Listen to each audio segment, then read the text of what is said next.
She shows up in almost every single movie that is set in New York. You'll see her all weekend long as we get ready for the 4th of July. She's Lady Liberty. The Statue of Liberty sits in New York Harbor. How did it get there? Who built it? And what's the story behind it is the subject of our next guest's book. The book is called Liberty's Torch. Elizabeth Mitchell joins us. Elizabeth, congratulations, and what a great book. Wow, thank you so much. Appreciate that. You got it. There are so many interesting things about the Statue of Liberty, many of which have been lost to history, and yet you found it, and you also found a whole bunch of new stuff. How did you go about doing that?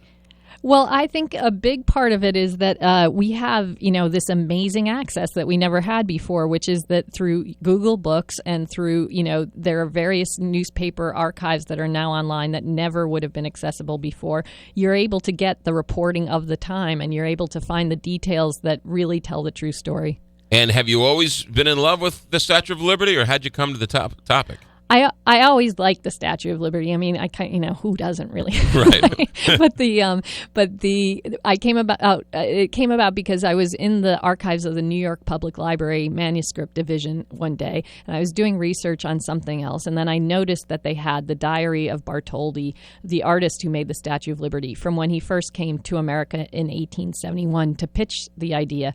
And so when I started looking through, I realized that, first of all, he had the idea before. He was definitely coming here as a lone wolf. It wasn't like the French government was sending him here. And he was pitching it and finding hardly any enthusiasm for it.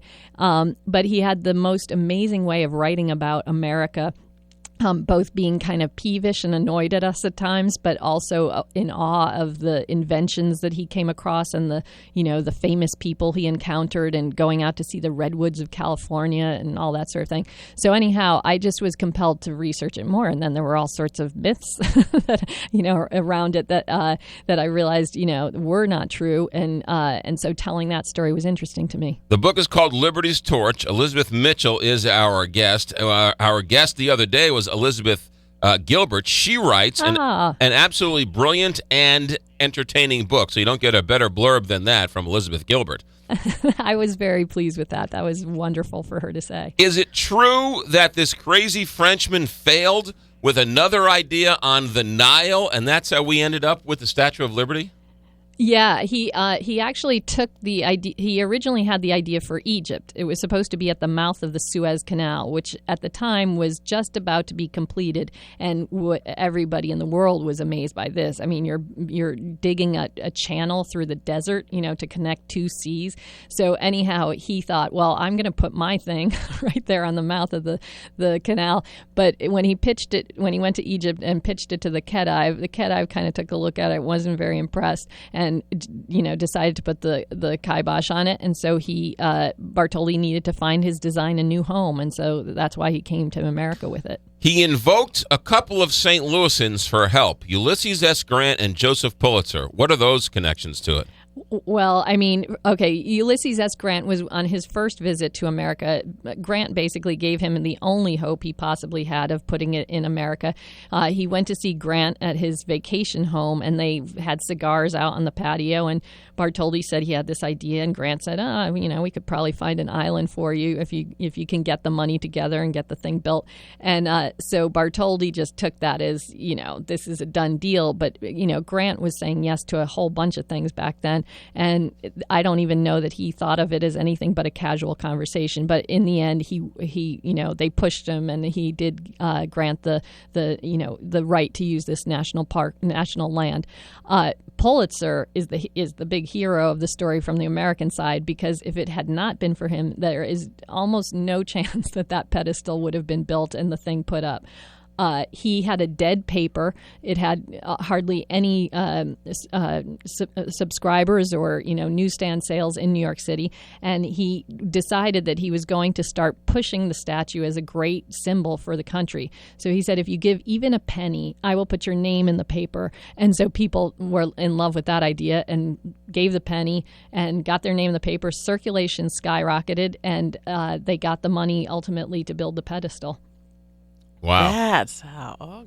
The book is called Liberty's Torch. Our guest is Elizabeth Mitchell. What came first? Did the island that the Statue of Liberty is on come first, or did Ellis Island come first, or was it together? And why? I mean, it's such a perfect symbol. One goes with the other one. Well, the island where the statue actually sits is a little bit separate from Ellis Island, but it was originally an oyster bed, and then for a while it was the site of all public hangings in America. And Bartholdi, though, being a foreigner, when he did not know that history, and so he didn't see it having that sort of grim background.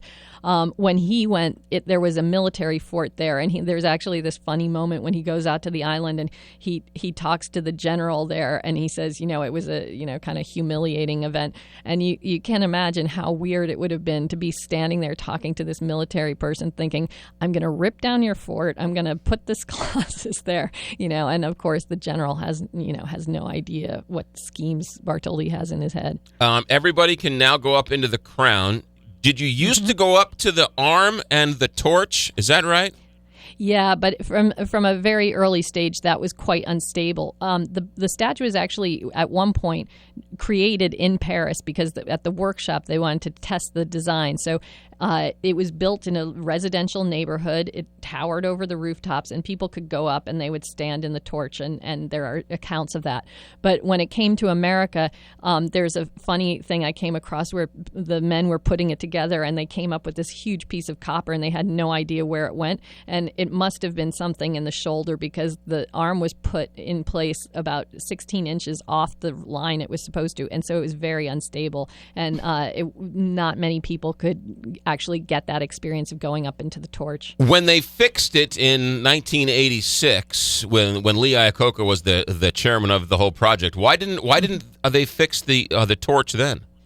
Well, they did, but I think, now even, times are different and safety requirements are more. And so I think that they just think it's not, it'll never be stable enough to have large numbers of people going up there. Have you ever been to the torch?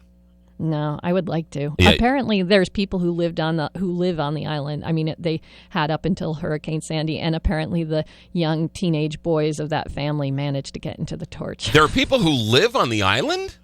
Yeah, they have to, it's essentially a caretaker for the island. So there was a family, and there's some interesting accounts of what it's like to just live there, be the only people. One family. Of the island. What a great story! I am going to devour this book. I'm on vacation next week. I can't wait. Oh, good. The book is called good. Liberty's Torch: The Great Adventure to Build the Statue of Liberty. Elizabeth Mitchell. The book is Liberty's Torch. Thank you for a great piece of work. I look forward to reading it all weekend. Thank you very much. Well, thank you so much. Have a great 4th of July. You got it. You too. Liberty's Torch, Elizabeth Mitchell. What a great story.